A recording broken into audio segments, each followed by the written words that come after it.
Então, a nossa próxima palestrante, professora Luciana Torre, que já está conosco. Eu pedi ao professor Eduardo só para retirar o compartilhamento da tela. Muito obrigada. Já me retirei já. Já. A professora Luciana Torre, ela é pesquisadora do Instituto de Diversidade e Ecologia Animal, da Universidade Nacional de Córdoba, na Argentina, e integra o grupo de pesquisas Ecomares, Ecossistemas Marinhos Polares, atuando em temas relacionados às comunidades bênicas, pesquisa polar, metabolismo, modelagem ecológica, ecologia marinha, alterações climáticas e sedimentos. Então, bem-vinda, professora. Já estamos vendo a sua apresentação. Perfecto. ¿Me escuchan bien también? Sí. Obrigada. Pode comenzar cuando quiser. Bueno, primero que nada agradecerles la invitación. Me da un poco de cosa hablar luego de estas grandes charlas que hemos tenido, pero bueno, a Johnny se le ocurrió seguramente invitarme, así que espero no fallar. Le agradezco a Claudia y a Ana también por la confianza, a pesar de no conocerme tanto como Johnny. Y bueno, también mi charla va a ser en castellano. Si empiezo a acelerar o no se entienden, me avisan. Bueno, yo soy bióloga, así que esta charla va a ser un poco diferente. He trabajado en modelos matemáticos, sobre todo con Fernando Momo y con Johnny, pero mi visión de estos trabajos es más hacia la parte de la aplicación de estos modelos, y bueno, voy a hablarles un poco de eso. Sobre todo quería enfocar en la importancia que tiene el modelado en este tipo de sistemas como es el sistema antártico. A ver si pasa, ahí va. Bueno, como les decía, este trabajo fue hecho en colaboración tanto con la gente de mi grupo en la Universidad de Córdoba, también con Fernando en la Universidad de General Sarmiento, la gente, por supuesto, del Instituto Antártico Argentino, y sobre todo con Johnny y con Paulo en un par de estancias que estuve en la Unicamp. La Antártida es considerada una de las regiones más inhóspitas del planeta, de hecho es considerado el gran desierto blanco de nuestro planeta, y esta es una idea que nosotros tenemos a partir de lo que vemos del sistema terrestre, ¿no? Completamente cubierto de hielo y solo con algunas especies que la habitan durante los meses de verano. Sin embargo, si nos enfocamos en el sistema marino antártico es sumamente diverso y abundante, sobre todo el sistema bentónico, que es el que cubre los fondos marinos. Estos ecosistemas son tan diversos y abundantes que se los llega a comparar incluso con los sistemas de los arrecifes de corales. Y tienen la particularidad única en los sistemas marinos del mundo, donde los fondos blandos, o sea, formados de sedimento o arenosos, están dominados por organismos epibentónicos, es decir, que viven sobre este sedimento y que son principalmente filtradores. Este es un tipo de comunidad que uno encuentra en el resto del mundo sobre ambientes rocosos, pero nunca va a encontrar organismos sobre playas de arena, ¿no? Siempre uno tiene esta idea de la playa de arena donde no hay organismos, si uno quiere ir a disfrutar del mar, pero si uno quiere de pronto bucear o mergulear, que es en portugués creo, tiene que buscar estos fondos rocosos, que es donde habitualmente se ven este tipo de comunidades, y eso es lo que las hace tan particulares. Bueno, ¿cuáles son las complicaciones de trabajar en Antártida que hacen que nos interese tanto asociarnos con modeladores y trabajar con modeladores que nos ayuden? Principalmente la dificultad logística que tiene trabajar en Antártida hace que tengamos una falta de continuidad en la toma de datos.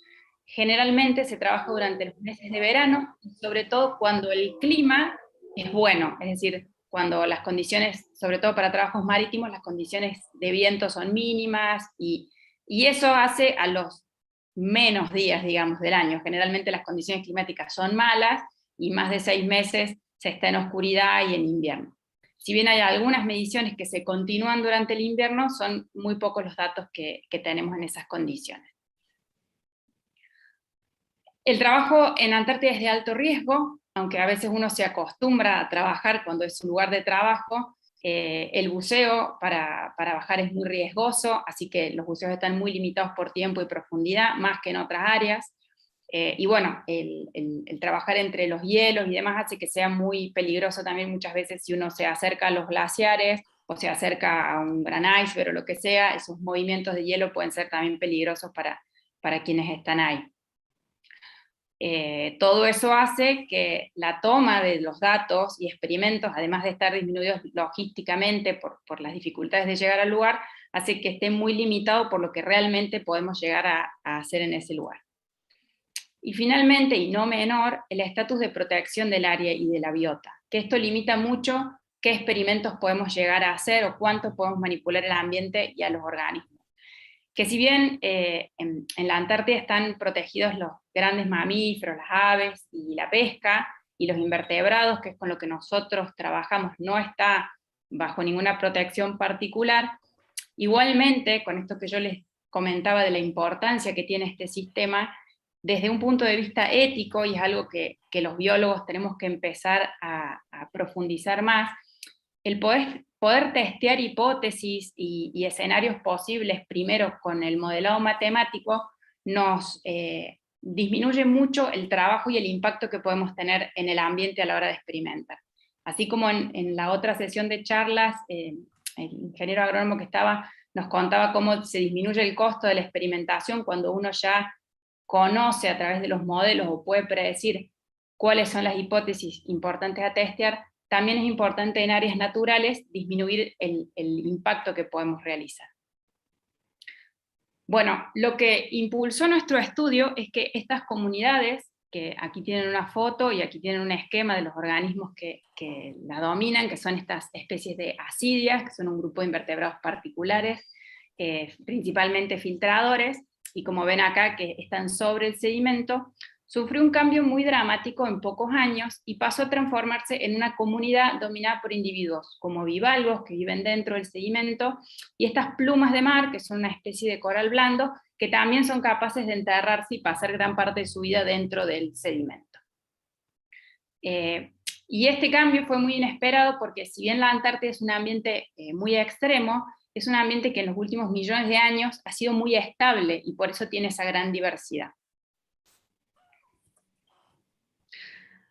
Esto nos llevó a pensar como grupo que posiblemente los cambios ambientales que estaba sufriendo la Antártida, y que son en los últimos años únicos, digamos, en la historia del continente, es lo que podía estar afectando a estas comunidades. Principalmente la península antártica, que es la zona, digamos, que se conecta con Sudamérica, es una de las regiones del planeta que más ha sufrido el calentamiento global. Las temperaturas han aumentado 5 o 6 veces más que la promedio mundial en esta área, llevando a un gran retroceso de todos los glaciares de la península, que son estos puntos en azul, y aquí en rojo están algunos glaciares que han demostrado avanzar en los últimos 50 años. Como pueden ver, el balance es negativo en cuanto al hielo, y también de las grandes plataformas de hielo que han ido desapareciendo en la zona. En el área que nosotros trabajamos y donde vimos este cambio en las comunidades, se ha registrado este retroceso del glaciar en los últimos 50 años, que no sé si se logran ver las fechas, pero se ha ido acelerando, digamos, en los últimos 20 años muchísimo. ¿Y cómo puede afectar el retroceso de los glaciares a los organismos del bentos, del fondo marino? Bueno, principalmente uno de los efectos que es de los más estudiados en Antártida es el impacto del hielo, es decir, esos bloques de hielo que se van liberando, lo que hacen es que al tocar el fondo, por acción del viento que los mueve, van barriendo, ¿sí?, todo el fondo y removiendo toda la biomasa que está adherida a los fondos. Es un evento que se lo denomina como de disturbio intermedio, similar al efecto que tiene, por ejemplo, un incendio en un bosque, ¿no?, que de pronto libera un área de biomasa y la deja libre para ser recolonizada, y en ese sentido incrementa la diversidad porque va generando parches con diferentes estadios sucesionales. Y lo que se estima y se ha visto en algunas áreas es que, como consecuencia del calentamiento global, el impacto de hielo sobre los fondos se ha ido incrementando. Por otro lado, el incremento en la sedimentación, es decir, toda la materia inorgánica del suelo que es arrastrada por el deshielo de los mismos glaciares hacia el mar directamente. Como pueden ver, esta foto de abajo muestra una imagen como desde arriba del glaciar de esta caleta, y se ve aquí la pluma de sedimentos marrones que se genera. Que se genera por dos motivos. Por un lado tenemos estos como ríos de deshielo que van arrastrando sedimento, pero también recordar esto que les decía al principio, que la tasa de retroceso del glaciar se va acelerando. En Antártida la única flora que existe, las únicas plantas, entre comillas, son líquenes, que tienen un crecimiento muy lento. Entonces, a medida que los glaciares retroceden en una tasa relativamente normal, los líquenes podrían ir cubriendo ese suelo desnudo. Pero como el retroceso es tan rápido, quedan áreas muy amplias de suelo, no solo desnudo de vegetación, sino que el sedimento está muy suelto luego de que retrocede un glaciar, y entonces es arrastrada tanto por el agua de deshielo como por los fuertes vientos que siempre se ven en Antártida. Y acá, a la derecha abajo, tienen un gráfico bastante precario, pero que eran las mediciones que teníamos en ese momento, de cómo se ha ido incrementando tanto en verano y en invierno las concentraciones de sedimento en este lugar. ¿Qué relación tienen estos dos factores con el cambio registrado en las comunidades? Bueno, por un lado tenemos el impacto de hielo, que podría estar removiendo a todos los organismos por igual, pero que podría tener un efecto diferente dependiendo de la capacidad de recolonizar de cada una de las especies de estos ensambles. Y finalmente, y que para nosotros era más interesante en ese momento, es que estas especies filtradoras son muy sensibles a la concentración de sedimento. Estas especies no tienen la capacidad de elegir las partículas que consumen, filtran directamente todo lo que hay en el agua. Entonces, a mayor concentración de material inorgánico, estarían consumiendo un alimento de menor calidad, y por lo tanto energéticamente podría ser negativo. Y también concentraciones muy altas de sedimento podrían generar la sofocación o la asfixia de estos organismos cuyas estructuras se taponarían. Entonces, en una primera instancia, a Fernando Momo, que fue mi director de tesis, se le ocurrió este modelo, un modelo que es de competencia de Lotka-Volterra entre 4 especies, no el típico de 2, donde agregó un término de mortalidad dependiente del sedimento y un término de mortalidad dependiente del impacto de hielo, donde se les dio diferente sensibilidad a cada una de estas 4 especies principales. Una especie de asidia, digamos, de las erectas o altas, otra especie de asidia más aplanada, este bivalvo y esta pluma de mar. El problema que tenía este modelo era que la parametrización estaba hecha un poco, digamos, a ojo, que es como trabajamos muchas veces en las primeras aproximaciones, y que esa sensibilidad al hielo era un poco artificial, porque el efecto del hielo es un efecto que es más, digamos, sobre el espacio de generar estos parches. Entonces, de ahí lo primero que trabajamos fue nosotros tratar de evaluar a campo esa sensibilidad del sedimento, que podíamos llegar a medirla, trabajar directamente en experimentación allá con las distintas especies, para luego usar esos datos en el modelo que desarrollamos con Johnny en la Unicamp. Para este modelo, de nuevo, basándonos en este modelo de Fernando, establecimos la competencia entre las 4 especies, un término de mortalidad por la sensibilidad que cada especie habíamos medido a la sedimentación, más la posibilidad de difusión, digamos, de transporte y dispersión de las especies.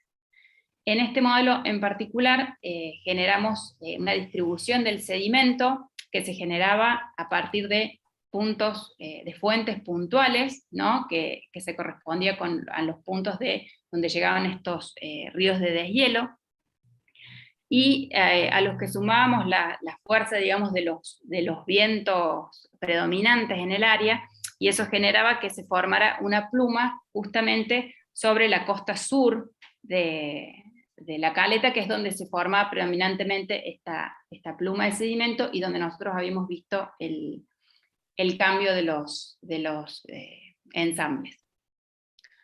Y finalmente le agregamos el impacto de hielo de manera que era en el tiempo y en el espacio ocurrió de manera aleatoria, en un determinado momento caía, digamos, un bloque de hielo y hacía desaparecer a todos los organismos que estaban en ese punto, que son estas como marcas que se ven acá, que están marcadas con la flechita. Ese es justo un punto donde ha pasado el impacto de hielo y ha borrado a todas las especies.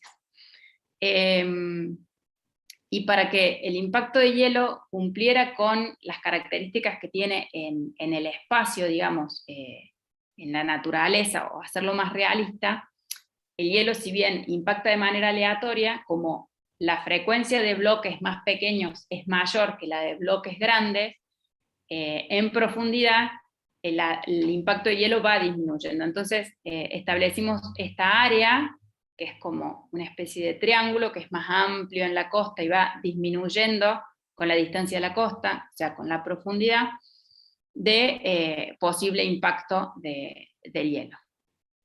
Y luego corrimos el modelo varias veces y establecimos dos transectas que simularan, digamos, las transectas que teníamos medidas a campo, y comparamos los resultados de los modelos con distintas intensidades de sedimentación y con distintas intensidades de impacto de hielo, y vimos qué resultados nos mostraba.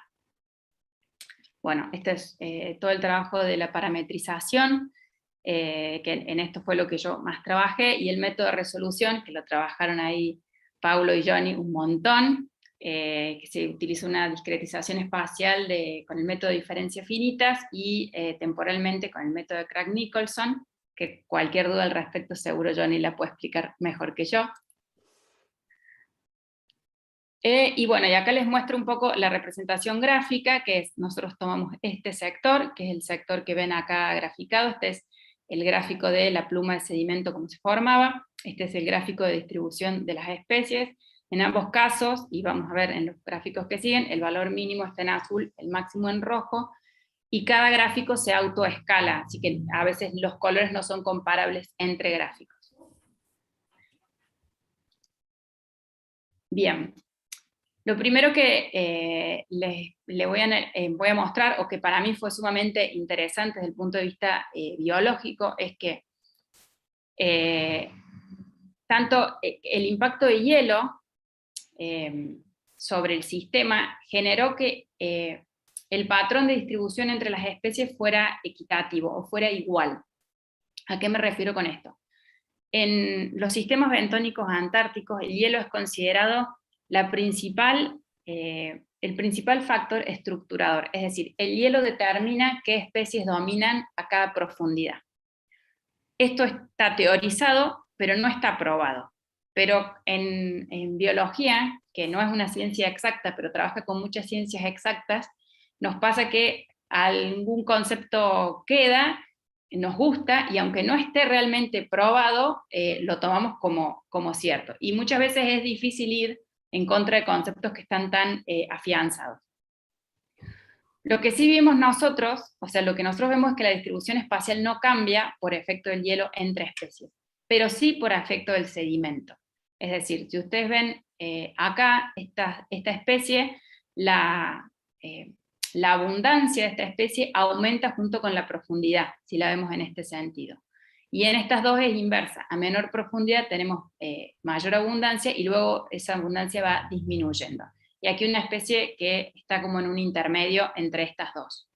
Y eso representa muy bien al patrón de distribución original que tenían estas especies. Es decir, estas dos, que se ven en mayor abundancia, a mayor profundidad, son parte de estas especies que tenemos de este lado, que ustedes pueden ver, va aumentando su abundancia con la profundidad, y contrariamente, estas dos especies, que son más abundantes a menor profundidad, se corresponden con estas líneas, esperen que no puedo ver, bueno, con las líneas de la derecha, ¿sí?, que van disminuyendo con la profundidad. Entonces, de alguna manera, el efecto de sedimento que nosotros generamos, esta pluma de sedimento, nos da la idea, el modelo, de que el sedimento puede ser un factor estructurador en este tipo de sistemas que hasta ahora no había sido considerado en Antártida. pasa? Ahí está. Más aún cuando probamos las diferentes intensidades, tanto de impacto de hielo como de sedimento, vimos que incrementar el impacto de hielo genera una mortandad que podríamos decir equiparable entre las 4 especies. No parece que alguna especie tenga ventaja sobre las otras por el impacto de hielo.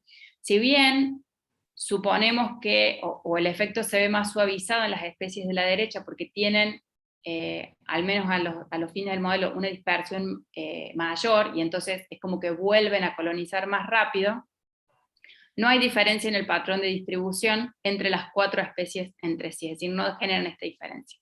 En cambio, cuando incrementamos el impacto de sedimento, sí vemos que estas 2 especies retroceden, mientras que estas 2 especies amplían su rango de distribución y su abundancia, que es un poco lo que habíamos visto en el sistema. Bueno, y acá especie por especie, para que vean, estos son los datos del modelo, cómo disminuye en ambas profundidades a medida que vamos incrementando el efecto del sedimento, y esto contrastado con los datos de los muestreos que hicimos, del 94 al 98, que fue cuando se vio el cambio más grande en las comunidades, y un último muestreo del 2009, donde no se vio diferencia casi con los muestreos del 98. Para esta especie también se ve como un pequeño incremento y luego una disminución, que es lo que vimos a 30 metros, y para estas 2, que se ve un pequeño incremento en ambas, y bueno, que en lo que vimos en el sistema fue mayor aún que lo que llega a predecir el modelo, pero si bien hay diferencias en las magnitudes, se ven las 4 tendencias, lo cual para nosotros era muy impactante considerando la sobresimplificación del sistema que son estos modelos, o que refieren a estos modelos. De estos se derivaron estos 2 trabajos, estos que son los resultados que yo les mostré, más un trabajo que hizo Paulo, donde en realidad hizo una resolución con elementos finitos, en lugar de usar diferencias finitas.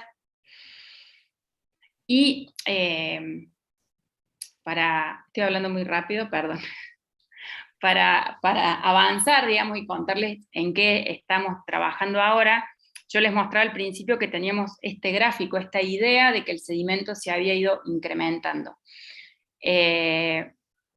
Y lo que vimos es que con trabajos más profundos del análisis de estos datos, integrando los valores de la columna de agua y análisis de núcleos de sedimento, es que entre los 2 muestreos que nosotros hicimos, donde vimos el cambio más grande, hubo un incremento muy marcado de la sedimentación, hubo un pico muy fuerte de la sedimentación, y luego la sedimentación en el sistema bajó, y ha tenido algunos picos, pero ha vuelto a condiciones que podríamos decir son las condiciones del sistema original. Sin embargo, las poblaciones de ascidias no se restablecieron. Eso nos llevó a pensar que probablemente el sistema tiene como diferentes estados de equilibrio, que son representados por cada uno de estos ensambles, y que esta perturbación, este pico de sedimentación, hizo que el sistema de alguna manera saltara a un sistema del que ya, por más que las condiciones ambientales se hayan revertido en parte, el sistema no puede regresar. Sumado a esto, encontramos algunas sorpresas con respecto al retroceso del glaciar.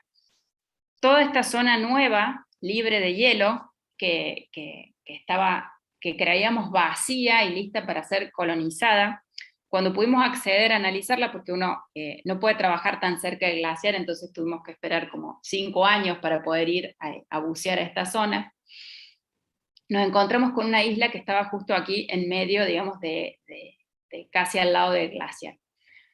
Y esta zona, en esta zona todavía se acumula más sedimento del que teníamos en esta. Entonces, lo último que esperábamos encontrar era una comunidad con ascidias, porque teníamos más sedimento y hasta ese momento nuestra visión era que el impacto era lineal o directo. Pero nos encontramos con esto, con que la isla, que está en medio del sedimento, está completamente dominada por estos organismos.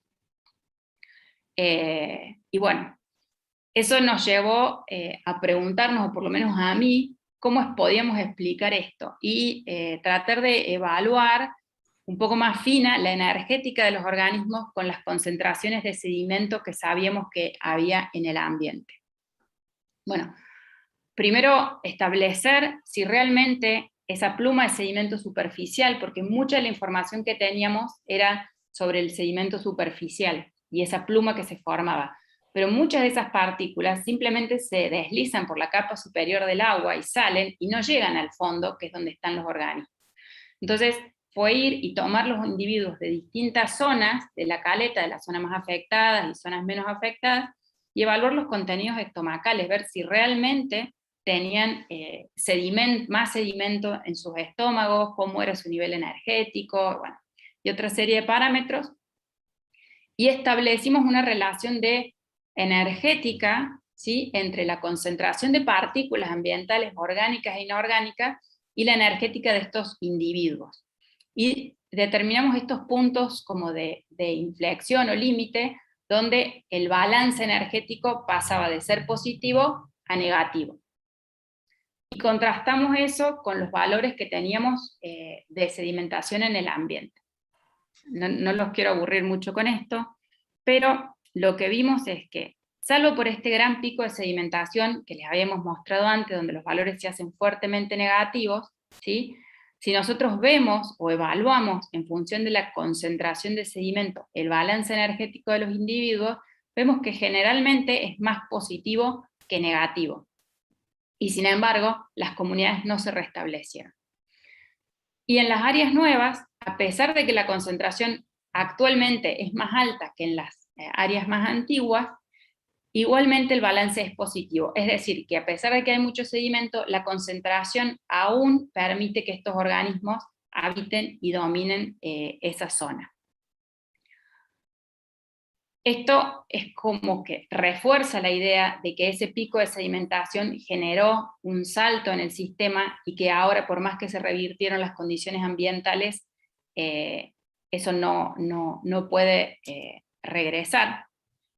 Pero la pregunta es, digamos, para poder probar la histéresis en un sistema ecológicamente hablando, además del cambio abrupto, que es lo que observamos, la irreversibilidad del sistema ecológico, aun cuando las condiciones ambientales se revirtieron, lo que nos falta probar es la existencia de procesos que sean como de feedback positivo para cada uno de los sistemas, ¿no? ¿Por qué los sistemas no vuelven o no retornan?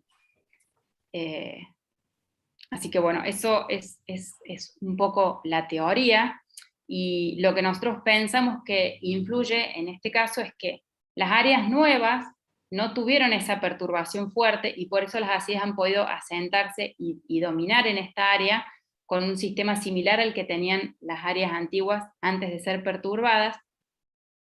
Y creemos que hay procesos entre los distintos sistemas, por ejemplo, de facilitación, esto de que siempre pensamos en las especies y pensamos en la competencia intraespecífica, y que la existencia de un individuo puede perturbar o competir con otro de la misma especie, pero en sistemas marinos y en este tipo de sistemas y de organismos ya se ha visto que, al contrario, mientras más individuos están y juntos, mejor crecen y mejor se alimentan. Es decir, hay procesos de facilitación que hace que mientras más asidias tenemos, más posibilidades de tener más asidias tenemos.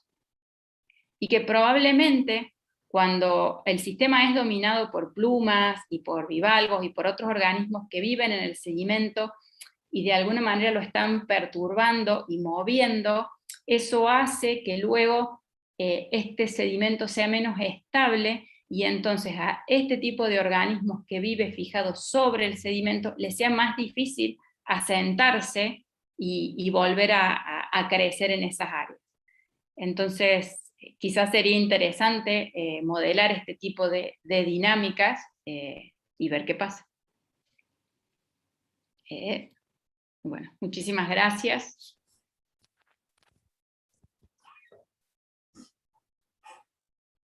No sé si hablé muy rápido, si se entendió. No, sí, no. Bueno, a veces sí, Luciana, pero eso pasa siempre igual. La persona dice, sí, voy a hablar despacio y hace 4 o 5 frases despacio y después, luego, habla muy Acelera. rápido. Sí, acelera. Y en esa foto final tienes un ejemplo de las poblaciones, ¿no? Ujú. Esa es una foto de hace unos cuantos años ya, donde se puede ver cómo cae el sedimento sobre los organismos. Dios mío, Dios mío. Bueno, no sé si soy solamente yo que estoy pensando que nosotros estamos en la situación que plantearon Eduardo y Nacho, ¿no? Que un pequeño cambio puede llevar a situaciones muy, muy, muy distintas.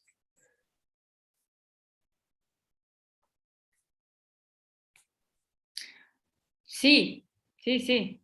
De hecho, bueno, también es el problema, ¿no?, que tenemos todos a la hora de determinar los parámetros que usamos, y de esos parámetros va a depender mucho también los resultados y las conclusiones que podamos sacar.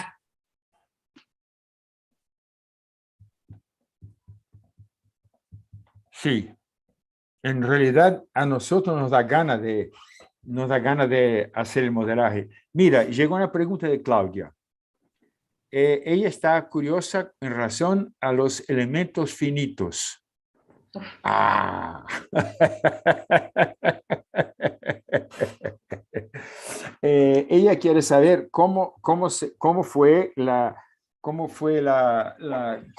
eligió tratar el dominio, si fue georreferenciado o no, y si se costó mucho tiempo. Bueno, puedo yo puedo comentar, pero hay una otra pregunta de Nacho que, Luciana, quizás quieres comentarla. ¿La ves o no? A ver.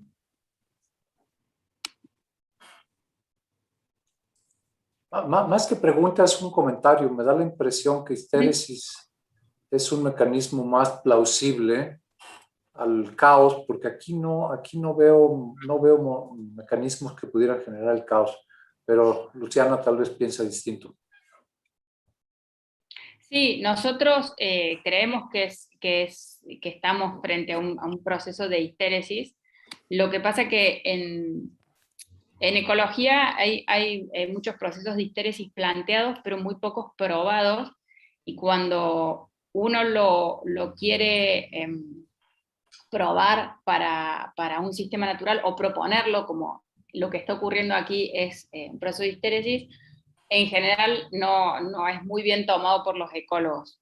Es como, uno puede teorizarlo, pero es esto que yo les digo que nos falta probar gran parte. Y es un sistema donde es imposible probarlo, ¿no?, porque uno no puede jugar con este sistema como quizás muchas veces los modelos de histéresis, al menos en sistemas acuáticos, se prueban en pequeñas lagunas o pequeños lagos, donde ocurren situaciones que cambian todo el tiempo, y entonces uno tiene como todas las pruebas o las situaciones posibles, pero en este sistema, esa es la limitación, es que solo vemos una parte del sistema, pero sí nosotros creemos que sí, que todo apunta a eso. Bueno, y el comentario de elemento finito, yo pienso que tú quieres que yo hable, ¿no? Sí. Cláudia, esse trabalho de elementos finitos foi feito pelo Paulo César Carmona Tavares. E o que ele fez foi pegar o mapa mais preciso que ele tinha e discretizar esse mapa. Não foi um modelo georreferenciado, foi uma discretização de um levantamento feito. E com alguma precisão nas profundidades, e a triangulação, foram usados elementos finitos de ordem 1, e a triangulação foi feita por um pacote que ainda é muito usado, chamado GMESH. GMSH. Não sei se você conhece. Sim, conheço. Então, foi tudo feito com esse GMesh. E o custo computacional, como é um modelo bidimensional, o custo computacional não foi muito alto. Se a gente tivesse trabalhado tridimensionalmente, o que a gente tinha são aquelas... como se fossem curvas de nível. Então, Sim. a gente marcava essas profundidades e os parâmetros de acordo com a profundidade, como luz, por Então, exemplo. é como uma rodada para cada camada, é isso? Não, a gente só fez uma camada. Eu achei que você fazia por profundidades diferentes. Não, é que as profundidades diferentes geram situações diferentes. Tá, Mas, eram casos, entendi. agora, é uma camada só, porque em cima desse bichinho amarelo que está aí, do lado esquerdo do slide, não tem mais nenhum bichinho. Então, a gente trabalhou em 2 dimensões só. Entendi. E não apresentou muita instabilidade, muita confusão numérica, não, né? Não, foi bem tranquilo. Foi bem tranquilo. Eu pergunto por conta do próprio relevo, né? Que é todo cortadinho, né? E às vezes o grid deve ter ficado um grid bem pequenininho para não dar problema. E aí eu fiquei imaginando que podia ter um custo computacional alto. Mas isso é mais curiosidade, tá? O trabalho é belíssimo. Muito obrigada. Mas parece que tem um desafio aí que ela colocou para nós, né? Verdade, Luciana? Sí, por supuesto. Isso é uma boa palestra em biomatemática. Um biólogo chega e fala assim, vocês têm que fazer isso. E isso é uma palestra muito boa. Luciana, eu não posso falar pelas outras pessoas, mas eu tenho certeza que nós vamos querer mexer com o seu novo desafio. Bueno. Ficou todo mundo com vontade. Muito legal. E a sua experiência na base antártica, Luciana, não é uma pergunta biológica, não é uma pergunta matemática, mas é inevitável. Como foi a sua experiência nas sucessivas visitas à base? Você ficou na base argentina ou alemã? No, la base es argentina y tiene un laboratorio en cooperación con Alemania. Entonces, el laboratorio era argentino-alemán y la base es argentina. Você sabe o que aconteceu com a base brasileira, né? Sí. Que se entendió. Sim, mas agora parece que está bem, né? Sí. Sí, y creo que estaba el año que eso pasó. Você estava lá? No en la base brasilera, pero estaba en Antártida, sí. Sim.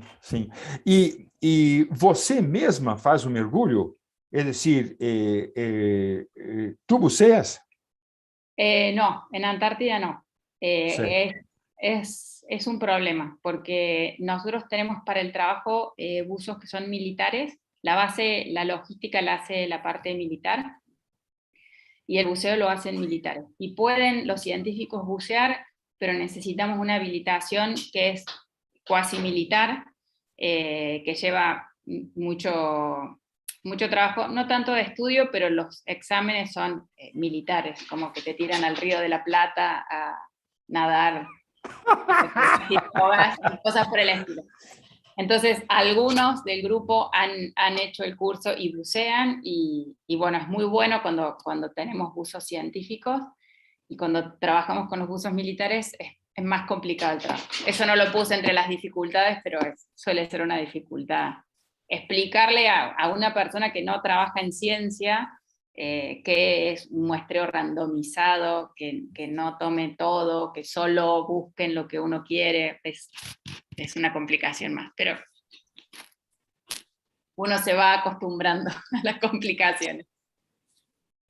E você continua indo para a Antártica? Não.